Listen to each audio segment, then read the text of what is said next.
So Kusal, good to go? Yes, also, I think we're good to go there. Yes.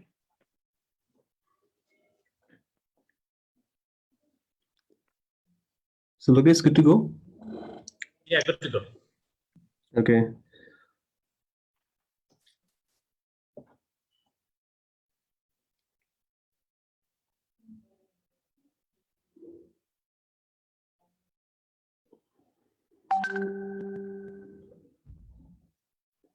Okay, good afternoon, everyone. Welcome to this 8th online impact talk session by NYEF. So we have a lot of guests also, apart from NYEF members. So I'd like to tell a bit about NYEF. It's the Young Entrepreneurship Forum, formed in 2003. So we have 8 chapters and more than 450 entrepreneurs across Nepal. Supposedly one of the largest young entrepreneurs group in Nepal. So we've been doing this online session since this COVID situation took place. So today, I would also like to apologize that we had a different session plan, but due to some unavoidable circumstances, we had to postpone that. But we have Lokesh Tadi with us today. So I'd like to give a brief introduction. We are very glad to have you, Lokesh, with us today. Lokesh manages the operation of Yeti Polycane. Prior to working at Reliance Group, Lokesh was a senior analyst at Analysis Group in Boston. At Analysis Group, Lokesh provided his economic expertise in litigation-related cases to various government organizations and Fortune 500 firms such as Intel Corporation, Microsoft, Bank of America, JP Morgan, Toyota, British Petroleum, and the Israeli Finance Ministry. Lokesh received his MBA degree from Yale University, where he was an emerging entrepreneurship fellow. Lokesh received his BA degree from Colby College, where he was awarded the prestigious Baker Scholarship and graduated the school with magna cum laude honors with a distinction in economics and political science in 2009. So today, Lokesh will be talking about Nepal's GDP breakdown and government spending. I believe he has done a lot of hard work to present to all of us today. So we're really glad to have you, Lokesh, with us. Over to you, Lokesh. Thanks, Ajay, and thank you to NYEF for inviting me. So I just wanted to talk about Nepal's GDP, and the 3 basic outcomes I want you to take away from this presentation is that understanding what is, when we say GDP, what do you mean by it? Then understanding the Nepal's government's revenue and expenses.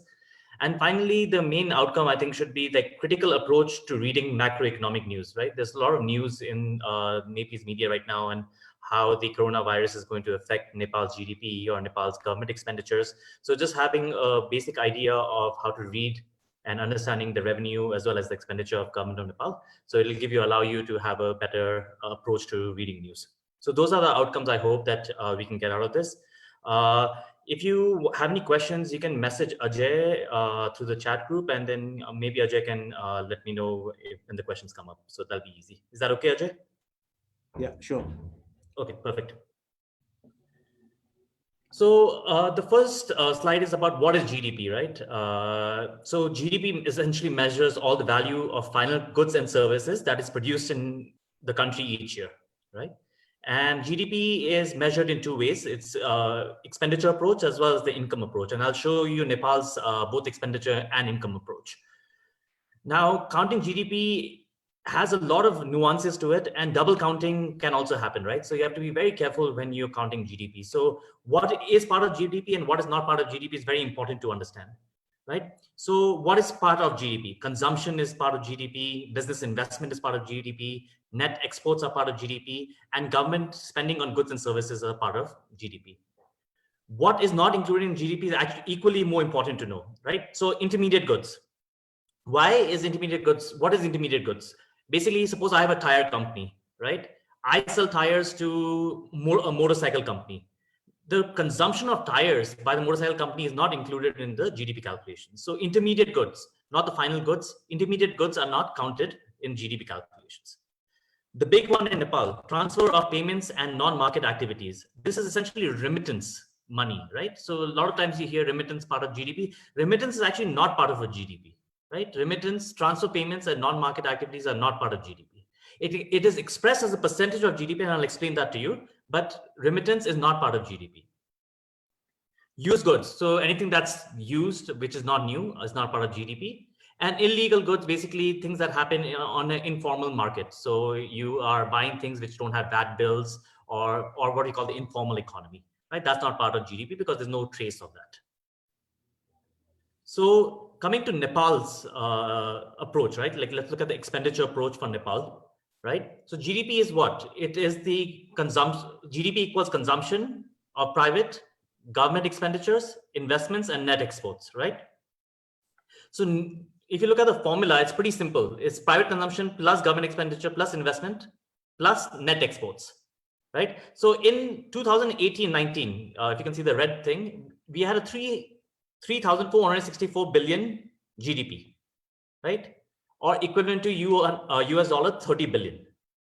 And consumer spending accounted for 68% of the GDP, right? And because we are a net importer, we had a negative 42% that is going from exports, net exports. Now, another way to break this down is trying to figure out how much is the government's impact on the GDP of Nepal, right? So you can break down consumption into government consumption as well as private consumption. So you'll see government expenditure was 12% last year and 8% was the government investment, right? So government accounted for only 20%, right, of the overall GDP. The rest was all private consumption, right? So private consumption and the private investment has a lot to do with how the GDP of the country grows. Not that the government is not important, right? Because I'll go into why government is still important and how government can spur economic growth. But a large part of the GDP of Nepal is on private consumption, private investment. Now, what you'll see eventually when we're talking about government spending is that not all government expenditures are part of the GDP numbers, right? So you'll see in 2018, 2019, Nepal spent 1,055 billion as government expenditure, right? But only 675 million of that was counted towards the GDP number. Now you'll say, why is that? The reason is that a lot of times the government's expenditures is subsidies and grants that are given to people, which is, again, you don't want to double count GDP because you'll use a private consumption. It becomes private consumption there when you're giving grants and business expenditures, right? So 64% of give or take of a government expenditure accounts in the government component of the GDP. So we showed the expenditure approach, now the income approach, right? So when you're talking about income approach, everything that is produced, everything that is purchased from someone has to be produced first, right? That's essentially the income and expenditure. That's why the GDP will be the same. So you'll see last time also 3,464 was the number. Even if you go the income approach, the number is 3,464 billion. Right? Nepal has its GDP defined in 15 buckets, right? From agriculture, fishing, mining, as well as financial services and taxes, right? The big takeaway from this is that agriculture as a percentage, right, is going down. So Nepal is still an agrarian economy, right? 35% of our economy in 2010, 2011 was agriculture based. Now it's 23.4%. So you can see this is a graph that is showing the growth of Nepal's GDP. And if you look at a percentage, right, agriculture went from 34% all the way to 23%, right? So why is that happening, right? So if as economists, you want to figure out why this trend is taking place. It's taking place because we are becoming a more urban society, right? And as urbanization is happening, you'll see that things that relate to urbanization, right? Like paying more taxes, more goods and services, construction, real estate, right? These becomes a bigger portion of the GDP as time goes by, right? Now, there's something called real GDP and there's something called nominal GDP, right? Nominal GDP is basically, if you look at without taking inflation in account, and real GDP is taking inflation out of the picture, right? So I've marked between 2014 to 2015 this blue area, which was the time when we had an earthquake and the blockade in Nepal, right? And you'll see that in terms of real GDP growth during the earthquake and the real, the blockade, we had a 0.75% real GDP growth. Nominal growth was still there. We still had a 4.37 nominal growth, right? So if you didn't take inflation into account, we still had growth in Nepal, right?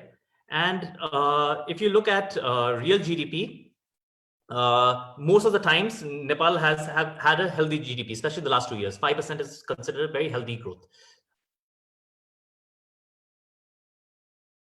Right. So a big question then a lot of people ask is that, we hear so much about remittance, where is remittance in the GDP? Remittance is not part of GDP, is part of something called GDNI, right? It's called the gross domestic net income, right? It is part of the GNI. And what GNI is basically saying GDP plus any inflows of cash from outside. That's what it means, right?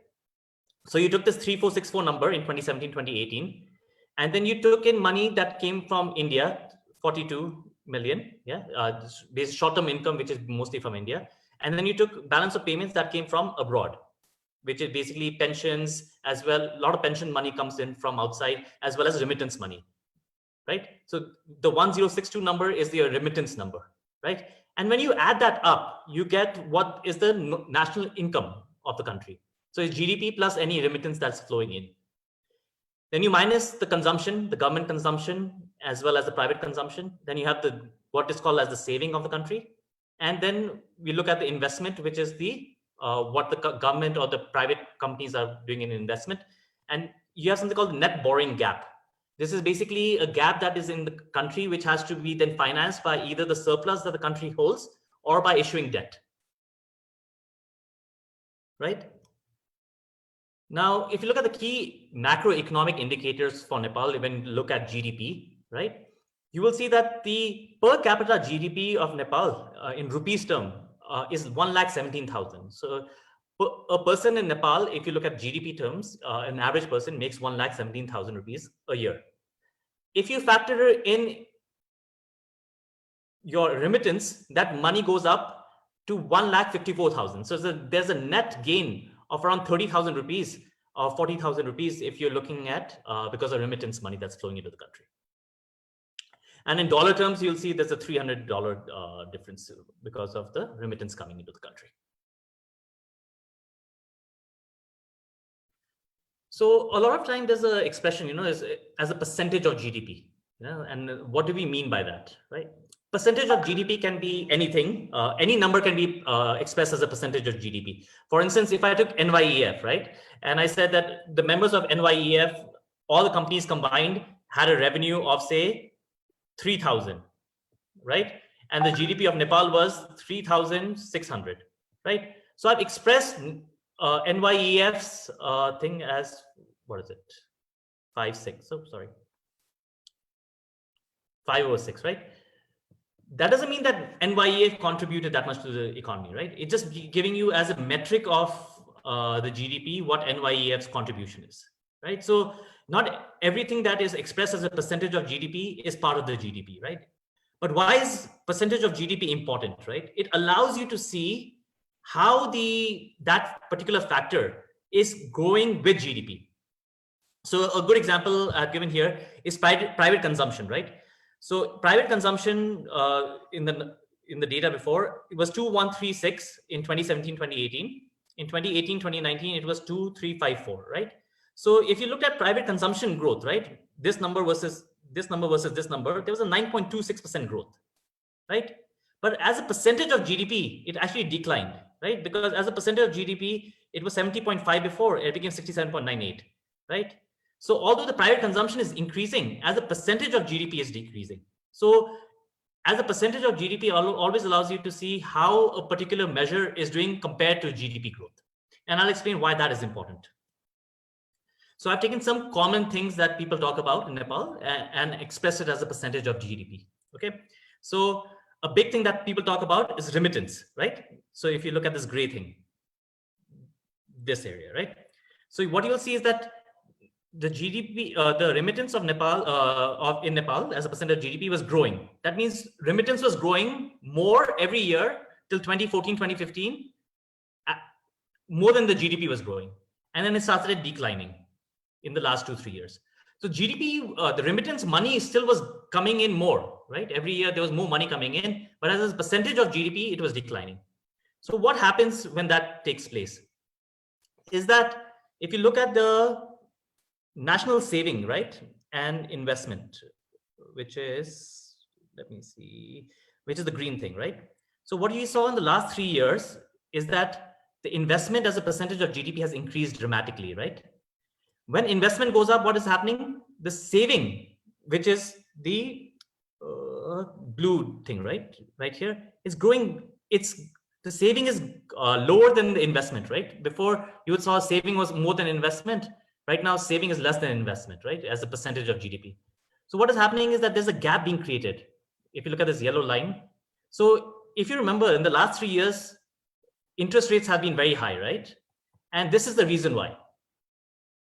Our remittance money, or as our national income, has decreased as a percentage compared to what is happening before. If this line was above 0%, that means interest is cheap. So you'll remember from 2012 to 2016, there was like a lot of liquidity in the market and you were getting interest rate at 6%, 7%, right? So as an economist, if I looked at this thing, I would be able to tell you why this is taking place, why is the interest rate is increasing, why interest rate is decreasing. And that's why a percentage of GDP number comes into play. Right? So what is COVID-19's impact on GDP? If you look at just the formula, right? Private spending, 68%, right? What will happen? This is my interpretation, is half a month before the lockdown, 1 month, now a little bit more, maybe 1.5 months during lockdown and 1.5 months after the lockdown, the private consumption or the private spending will be very less, right? So it'll have a major impact on the GDP. It's 68% of the GDP, right? Government spending, government will need to borrow more because there'll be hardly any revenues coming in because of that going down, as well as imports going down. So that will get impacted. So this will have a negative effect. This will have a negative effect. Investment will go down. That'll have a negative effect. Net exports will probably go up because we are going to be exporting less. We are a net importing nation, both in services as well as in goods. So this might go up a little bit, right? But the overall economy, if you look at these three things, right, which is the majority portion, which will cause the GDP to go down, right? The World Bank projects that the Nepal's GDP will be between 1.5% to 2.8% growth.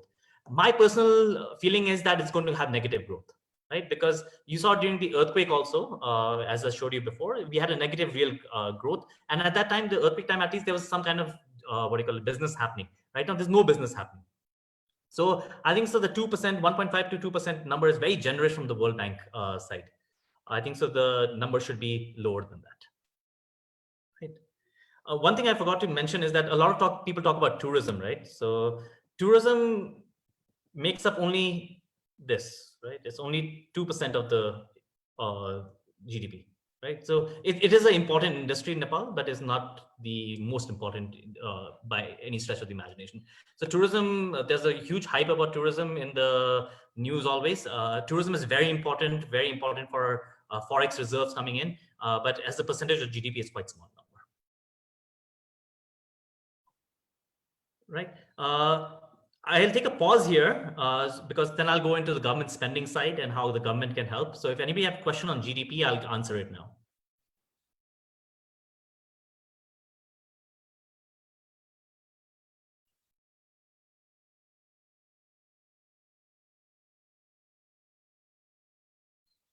Ajay, should I continue or is there a question?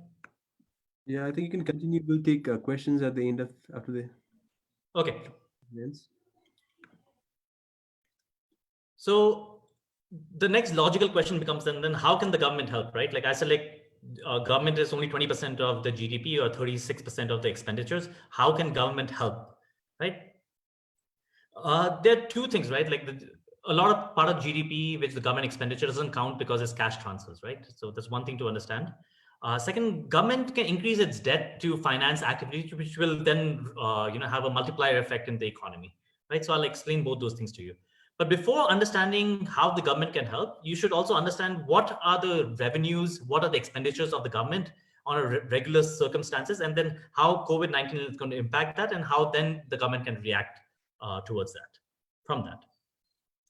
So as any company in the world, government also has a basically a income or a balance sheet, right? Income sheet or balance sheet, right? So it has a revenues, how much money it'll get. So it gets money from taxes, from non-taxes, from grants from foreign governments.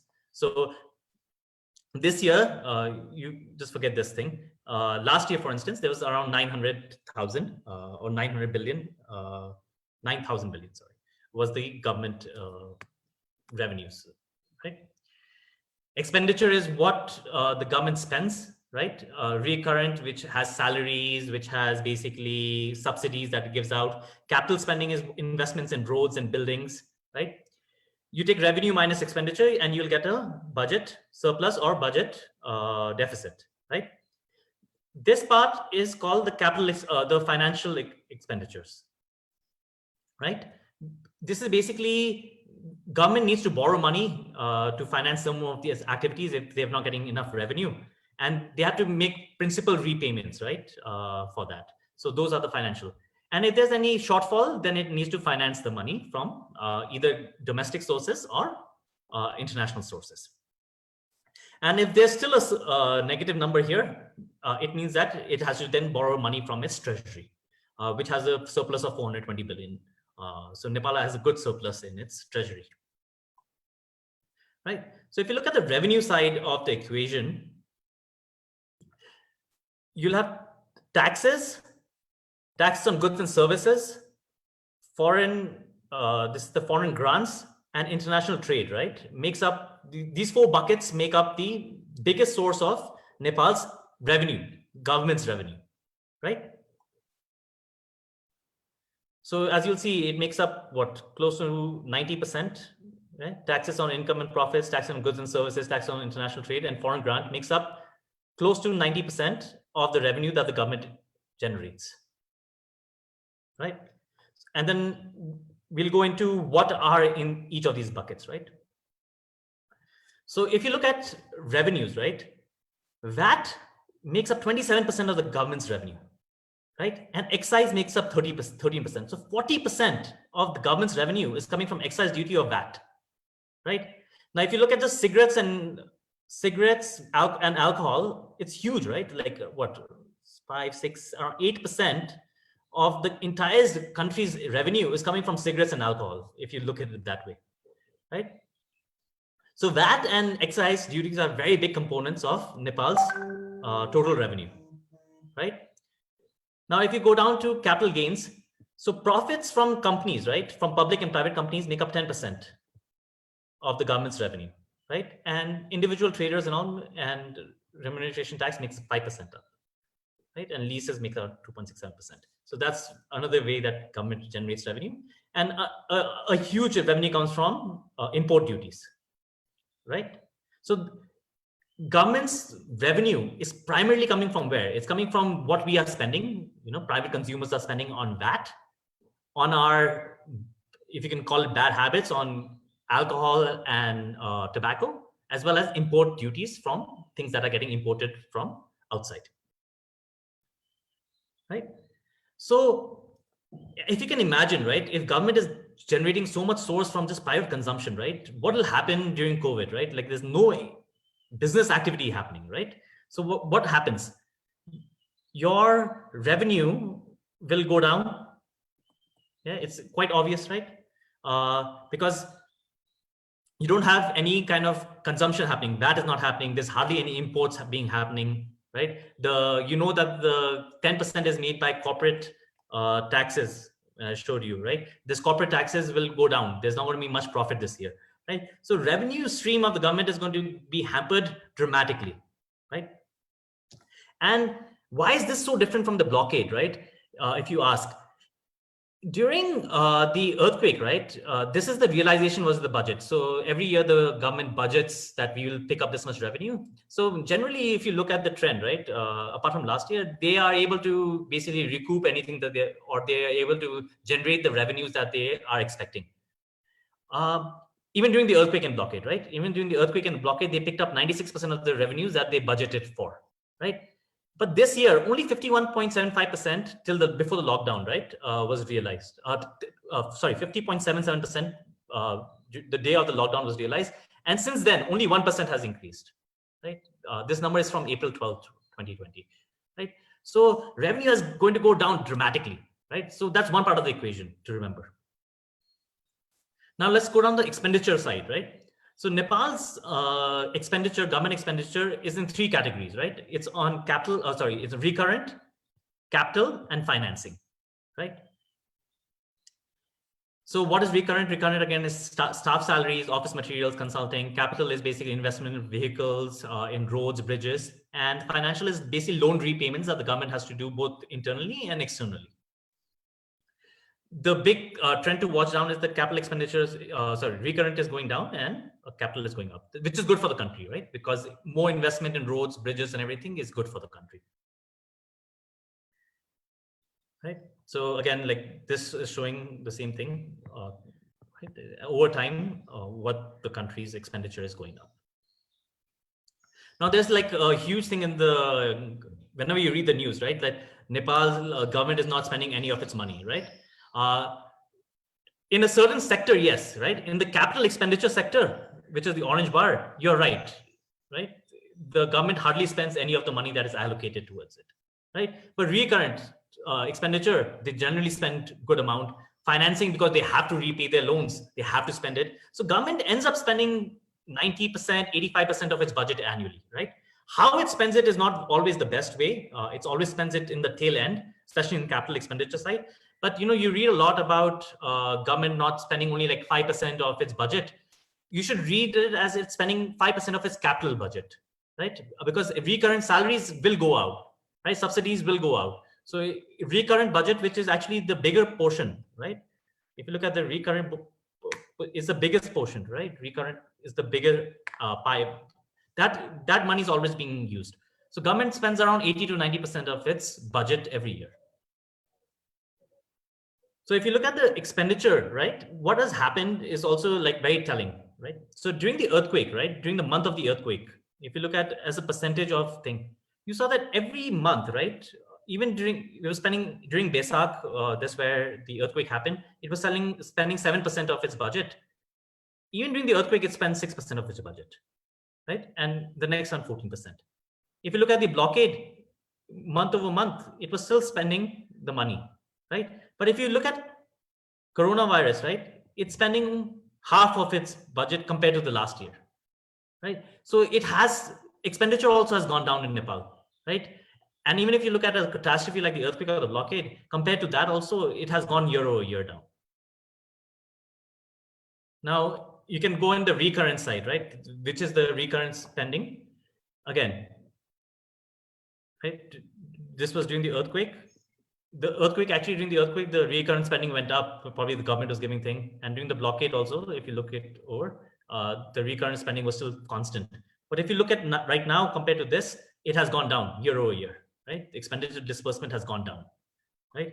The last 3 months, again, shows you how much the money is being spent in the last 3 months.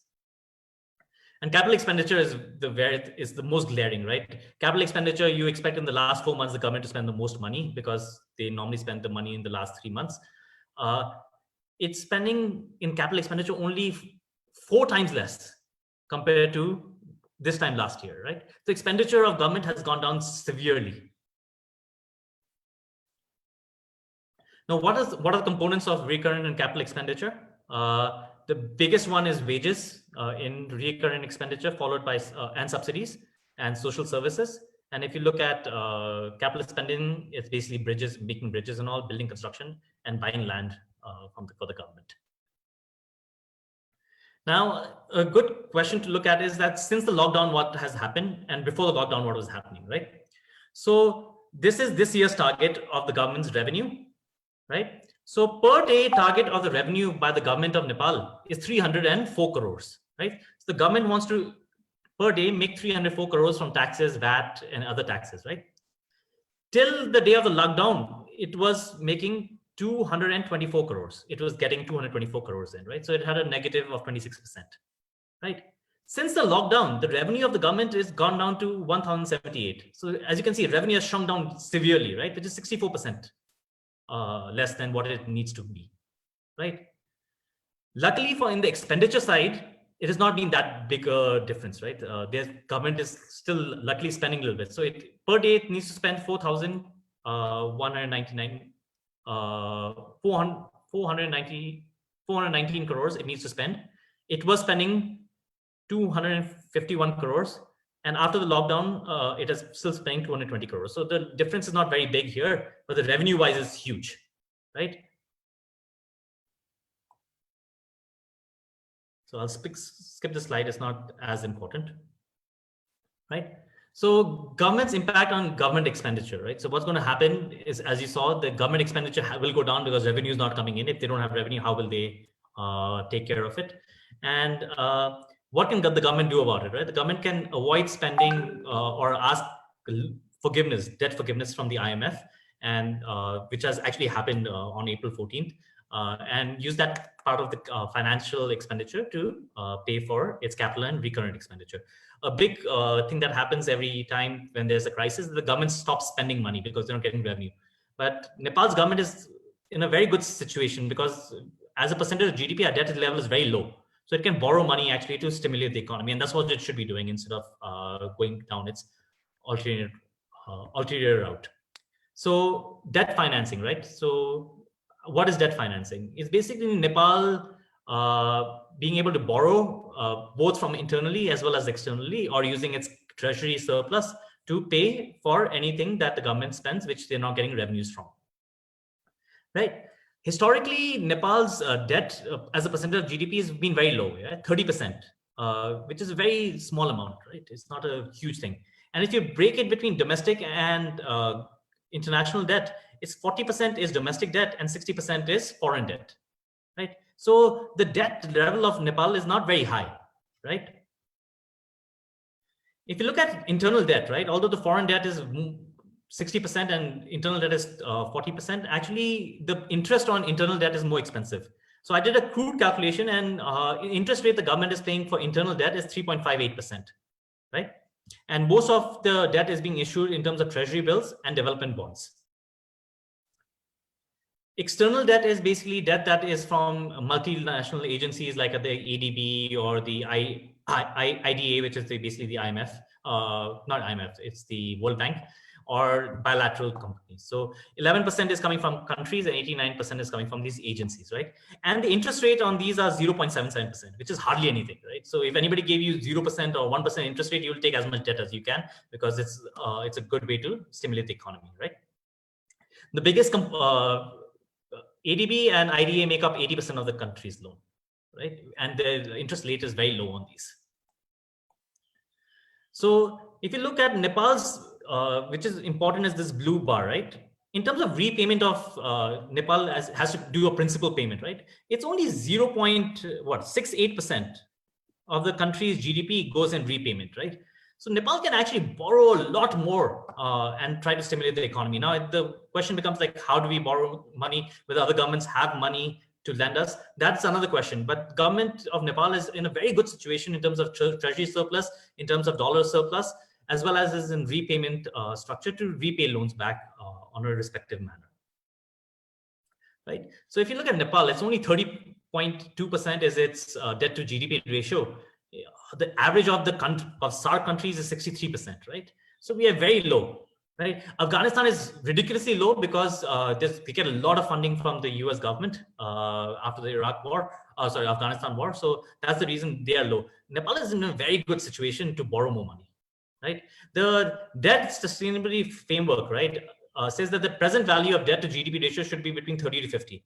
So you can see there's a huge ramp up position. So you can increase our debt by 20% of the GDP, and we still should be fine. So COVID-19 impact on financing, government grants, which is 6%, will be affected, right? Nepal's debt financing is very low, so the country can be aggressive about getting international loans. And furthermore, the interest on foreign loans are very, very low. So it makes sense to borrow money from outside. And Nepal has never had, historically, in the last 10, 15, 20 years, and never had a problem repaying its principal amount. It's only 0.6% of our GDP. It's very easily sustainable, doable. And the great thing about borrowing from outside or borrowing from internally is the taxes can be changed, or the import duties can be changed to give payments if necessary. Plus, Nepal has state-owned organizations such as the Nepal Telecommunications Authority. It has Khan, it has the NOC, and it can borrow money from there, which it has done in the past to pay back principal amount if there's a cash mismanagement. So this sort of concludes the general overview of Nepal's spending and Nepal's GDP, and I'll be happy to answer any questions.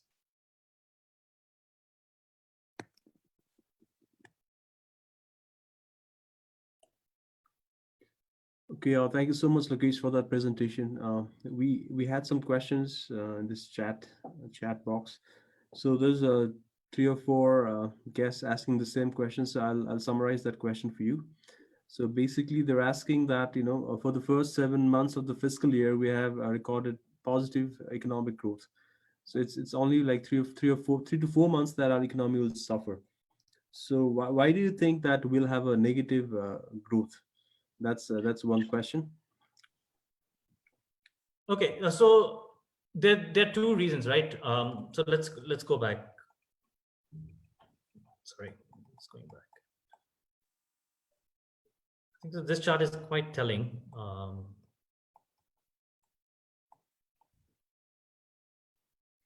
Sorry. Yeah, so this chart is a little bit telling for me, because if we go back and like really think about the blockade and think about the earthquake, right, and what happened there, and look at the situation and compare it to today, right, as a percent of GDP, right? Private spending compared earthquake compared to blockade, right? Spending as well as internal spending, right? It was still high, right? As I showed you before. Government spending, as I showed you in the example, was still high, right? Government spending and investment was still high, right? Exports was a positive factor for Nepal, because in the sense we are net exporting country, so it happened. But like, even if you take next export was say even, a combination of that will show you that compared to the earthquake and the blockade, we were in a better position during that time than we are there now. And at that point, we had a 0.75% negative growth. Just seeing that, I assume, right, this is my assumption. The World Bank has economists and all which have said 1% will be the growth. My assumption, by looking at this and looking at the raw numbers, makes me believe that we'll have a negative growth.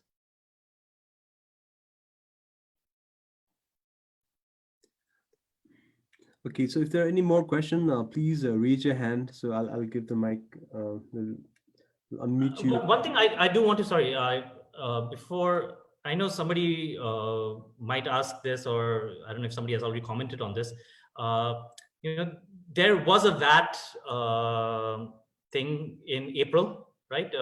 And that's why the April numbers might look a little bit skewed. The VAT exemption as well as the income tax exemption was handed in. That's why the revenue numbers might look a little bit weak. However, if you look as a percentage or compared to last year and what the revenue per day taking is, right? So if you look at the revenue that is being generated on a daily basis as an average, it's very low, right? So even if you take out the VAT portion of it or the income tax portion of it, this number is still very low, right? The 1078 number. So even if you accounted for the extra VAT that would have come in and extra taxes would have come in, this number would not have gone up dramatically.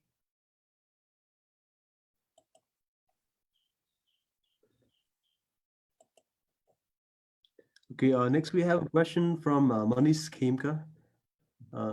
So Manishi, you can ask questions.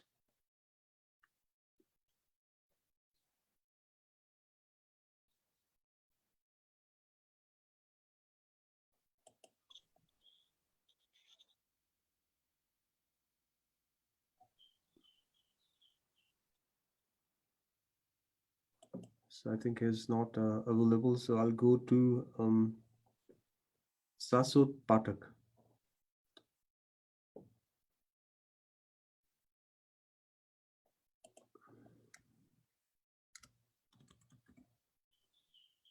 So Sasud, you had a question?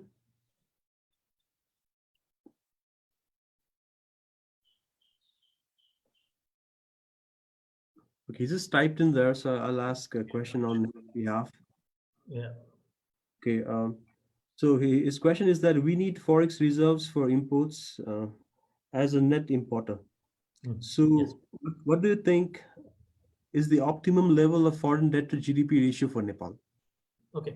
So there are two parts of that question, right? So I'll just raise this and I'll explain it to you, right?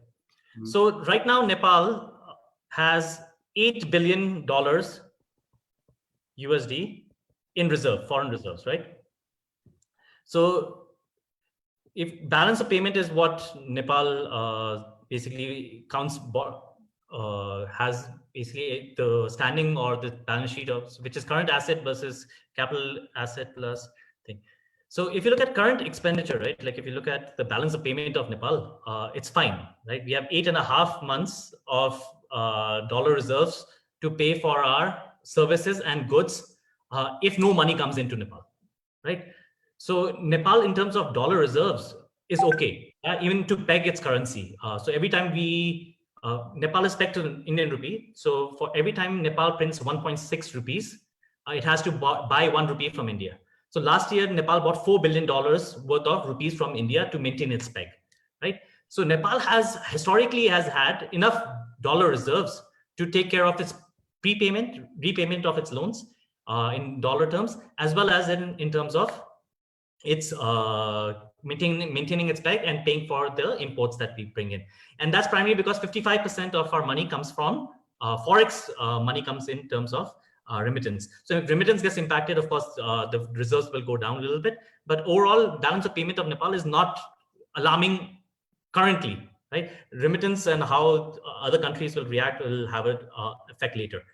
In terms of as a percentage of GDP, a lot of economists in Nepal, as well as if you look at studies by the World Bank and IMF, they've always said that Nepal can ramp up its expenditures from 30% to all the way up to 50%, right? Which is huge, which is giving you a 75% extra debt you're adding on from, if you go from 30 to 75, 50%, you're adding an extra 75% debt into your expenditure.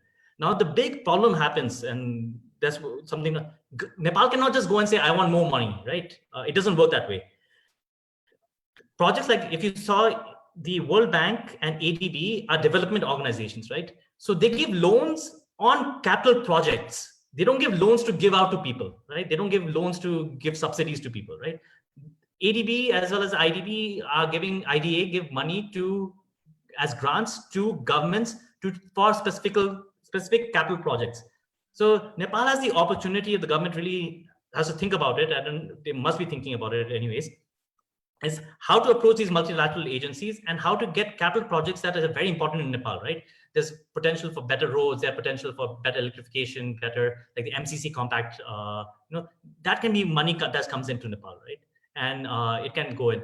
Another thing, since I mentioned the MCC compact, there's $500 million that the government of USA is giving to Nepal as long as it's gives in, it pitches in with $110 million, right? So $500 million of reserves will come in to do a capital expenditure project. And if you know anything about the multiplier effect, it has a huge effect in the economy. So we are okay in terms of debt to GDP ratio. I think so we can increase our debt all the way up to 50%. I think 40% is probably a better target, but government of Nepal first has to figure out which capital projects it needs to be and better monitor it and better utilize the funds towards it. Okay, there's one more question, and it is asking me to ask on his behalf. So the question is, as per your assumption, so what would be the effect of COVID-19 on value of INR NPR in the next 6-12 months? So INR NPR will stay in 1.6. There's no question about that. Nepal will continue its peg. It has enough dollar reserves to maintain the peg for the foreseeable future. If you look at the CPI basket of Nepal, 60% of the CPI goods can be made from 60% of the goods are traded between Nepal and India. In Nepal's foreign trade, sorry, I'm getting my tongue tied. 60% of Nepal's entire trade is done with India. both exports and imports. 20% of that CPI basket is internally homegrown, which is basically rent and utilities, and 60% is basically gotten from India. So 80% of its entire country's thing can be pegged to Indian currency or Nepalese currency, right? So Nepal is not going to move off the peg at any point, right? Because of the CPI, inflationary risk is very high if you do that. And Nepal has the dollar reserves to match its peg. So in terms of Nepal versus INR, it's going to remain at 1.6. I don't see that changing anytime in the future. Nepal is not going to be stupid enough to move to open basket of currency right now.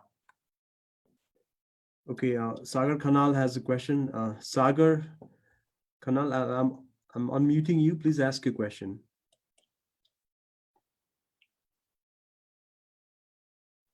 Okay, my question is this growth on negative growth on GDP is purely based on the revenue perspective, that the agriculture sector is remain positive, and the service sector, which contributes over 50% to the national GDP, which also include retail and wholesale trade, which is remain also positive. How it is realistic to assume or forecast negative growth based on the service revenue collection basis? No, That's it. so thanks for the question. I am not basing my GDP, like I think is negative, not because of revenue projection, right? Revenue has nothing to do with government revenue. Impact to the GDP number is very low, right? It's only 20% of the government expenditure and investment comes into the GDP picture. If you actually look at the agriculture, if you just go back to the categories, right? These are the 15 categories, right? And agriculture is, like a lot of people say, is 50% of the economy or 40% of the economy. It's not. It's only 25% of the economy, right? So this is, even if you say that this is going to remain flat, right? The other sectors are going to be affected in one way or the other, right? You're talking about a wholesale stoppage of expenditures by the private consumption, right? Private consumption, private investment, again, makes up 120% if you don't account for export, 120% of the GDP, right? So if you're talking about private spending dropping, right, it's huge. Government spending and government investment is only 20% of GDP, right? So even if I took that aside, private consumption and private spending dropping is a big part of the GDP, right? So that is why I'm making that assumption. Now, again, like I preface by that by saying that the World Bank has projected there will be a revenue growth or GDP growth of 1%, right? I don't forecast that to be taking place. Again, I'm not as a good economist as the World Bank is, or they don't really. I try to find out how they didn't publish their reasoning behind why they went from 6% to 1%. They didn't give any kind of data behind it, so I cannot go behind the data behind it. I'm just giving my logical inference by looking at the data over the last 7-8 days, what I think will happen. I could be wrong. Yeah, I'm not saying this is something that is an assumption that I'm making. Right? I'm not going to say like I am going to be 100% right about it. My assumption by looking at the data is that. Okay, Abhishek has a question. Abhishek, I'm unmuting you. You can ask your question. So hello everyone. My question would be to Mr. Lokesh. Which financial tools in terms of fiscal policy or monetary policy might help government to gain back the economy to a certain positive way? Thanks for the question. My personal feeling is that government has to figure out how to stimulate the economy, right? Basically get people back to work, which has a good multiplier effect, right? Anytime you talk about a job being created or something, it has a multiplier effect. That person is going to go and buy, that person is going to go to buy, and it has a huge cyclical effect in the economy, right? And right now everything is stuck, right? So even when the economy opens up, right, it's not immediately everybody is going to go and it's going to be the same like before, right? Debt collection is going to be harder. It's going to be harder to get financing. If you had investment projects, you have to rethink about it. Private spending is going to go down, right? So if you look at, again, what is part of GDP, right? Private spending and private investment makes up the big portion of thing. Now, government has to come up with policies or framework that stimulate that, right? And that's why I think government spending can be important, right? Capital spending at this point can be very important. Building better roads and bridges, right, will allow an economic stimulus. There'll be people working, roads will be better, manpower hours will be saved when you're going, productivity will increase, right? So capital expenditure by the government can help stimulate the economy. Private investment and private spending will happen to a certain level. But the biggest thing the government can do is try to figure out how to stimulate the economy by restarting it in one way or the other. First is to open the economy up once it's safe for people to go outside, and then do capital expenditure, which it is woefully lacking. Do capital expenditure very quickly, try to figure out how to get more money for those capital expenditures, and then allow that money to flow into the economy, which will have a multiplier effect. Okay, we have a question. It's a little difficult because we cannot predict when COVID-19 situation will end. But the question says, so what will happen to banks and financial institutions after COVID-19 in Nepal? Okay, so yeah, I think so. It's like a very good question. So most banks in Nepal are, in a sense, quite safe, right? Like in terms of they're backed by a collateral, right? So so if you take a loan out from the bank is basically taking 100% of collateral from you, right? So banks, not that they act on it, and most of them on the asset side, it's not very liquid. So it's not like banks not going to be impacted. Banks' profits are going to dramatically drop. They're not going to be major investments being made. I think the government is going to ask the banks to shoulder a lot of the burden. Like they've already asked them to give 10% discount on loans if the repayment was made. On interest, they are asking the interest to be deferred and not to be capitalized on. So I think the Rashtra Bank as well, the government is going to lean on the banks because the banks have done historically quite well in Nepal in terms of profitability, and to sort of offshore some of its profitability to help the consumers. What you'll also see, I think, is that there's going to be there was already a agreement between the different banks to reduce the interest rate by 1%. I think so over time, the interest rate of Nepal is going to go down dramatically for multiple reasons. First, there's not going to be much investment that is going to be made, which will free up some of the capital. And secondly, I think the government is also going to sort of get the coalition or these carteling of the banks, which they already do, to decrease the interest rate a little bit more, as well as the repo and basically the refinance rates that the government is getting by selling its treasury bond is going to go down. So I think so the interest rate on the banks and the spreads on the banks are going to go down. So the banks are going to get affected. I think the banks are going to get affected in terms of profitability. I think some banks, I don't know, like which are weak banks. I don't know if there are promoters here, so I won't name the banks, but there'll be banks who will probably have losses maybe. But banks as a whole in Nepal, they are okay. Like they have a good collateral against your thing, and I don't think they'll go down the fire sale side. And luckily for the government of Nepal, they have a very strict CD as well as CRR ratio that they have against the banks. So in that terms, I think the banks are okay in terms of they won't be run on banks. I think that much is clear. I think the profits of the banks is definitely going to take a hit. Okay, so Vaibhav Paudel is raising his hand. So Vaibhavji, you can ask a question.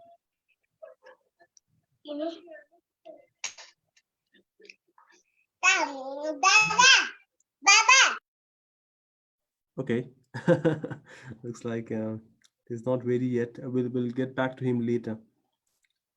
So we have a question here from Susant Shrestha. So he's asking that the situation during earthquake, a blockade, only Nepal was affected, but current situation is different. Whole world economy is affected. So how logical is it to compare this situation, this different situation, and putting them in the same place? How logical is that? It's completely illogical. That's why I preface by saying that it was pretty good at that point, right? Foreign grants, for instance, increased during the earthquake, right? Because there are other countries which are not affected, so they were willing to give money to Nepal.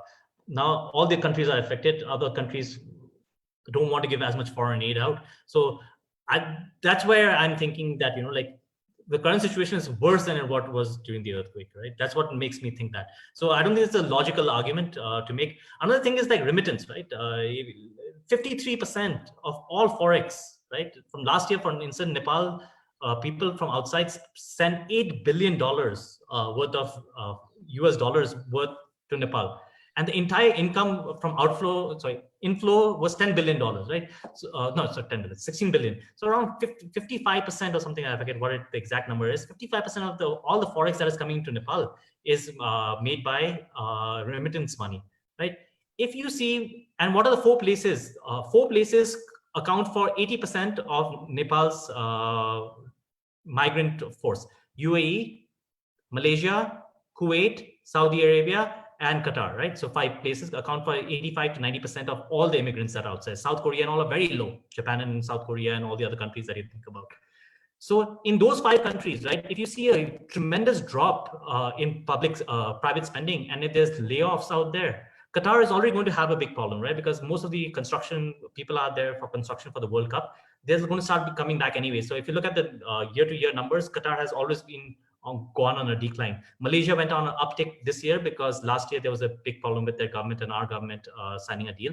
But you'll see that if there's, for instance, UAE, which is hugely dependent on foreign expat population or foreign population coming in, tourism and everything, and a lot of people in our hospitality industry who are migrant workers and send remittance. If those countries see a drop and we see people coming back and remittance dropping, you'll see private spending, you know, like again, gross domestic network income, right? GDNI.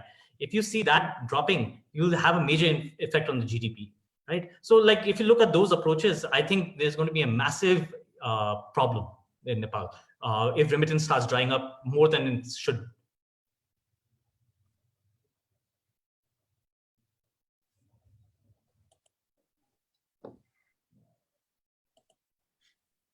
Okay, so this session is also live on Facebook, and there's a question there, which I didn't want to miss, so that they don't feel left out. So the question is pretty simple.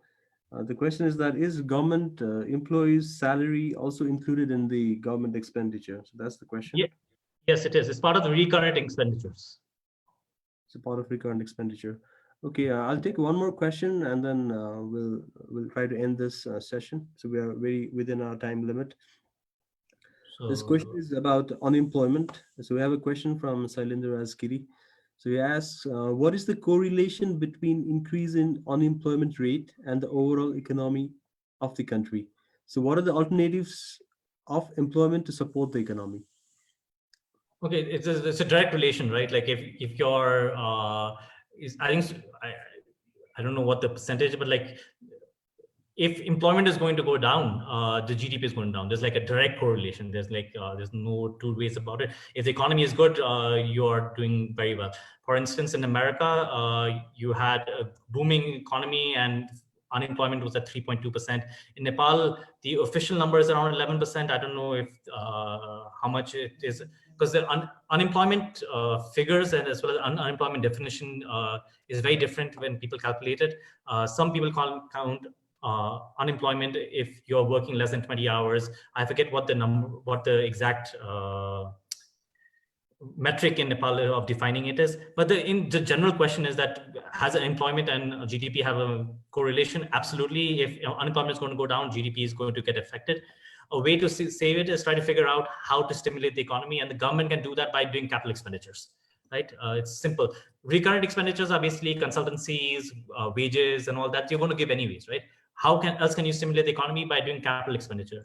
So government can give capital expenditure. Another thing the government can do, right? And it's a thought process that, you know, like government is more capable, or the economists or our finance minister will have more inclination about it, is that, so if you look at this, oh, sorry, I'm trying to get back to this, right? 3.95% last year, 4.41% went to repayments of loans, right? Repayments of loans, right? So if you can get debt forgiveness, right? So for instance, the IMF, the ADB and all say like, okay, don't pay us, repay us this year, right? This 4% can then go here, right? And then you can try to stimulate the economy this way also, right? You can use more of the repayment money to use it in capital expenditure, and then you can borrow more money to increase this. So the way the government will help is this orange thing, right? Increase capex. By increasing capex, you're increasing roads, you're giving contracts out to construction companies, you're giving out contracts to government companies, money's coming into the economy, that's getting circulated, and then the multiplier effect is going to happen. Okay, thank you so much, Lokesh. That'll be the last question for today, and that brings us to the end of the Q&A session. Lokesh, from my side, thank you so much for accepting our invitation at such a short notice. It was a really wonderful presentation, a lot of insights, a lot of data, and a lot of people messaging me privately saying that can we have that presentation and all the data. So So I'll have to ask you for that later. Yeah, so I will send you the presentation as a PDF and you can circulate it around. No problem. Great, great. Thank you so much. Now I'd like to pass on, give this.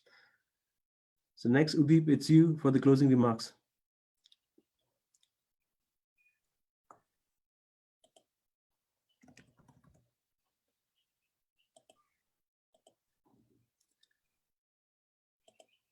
So Udeep, I have to unmute you first. Okay. Okay. All right. Namaste, everyone. My name is Udeep Shrestha. I'm the second VP NGC at NYEF.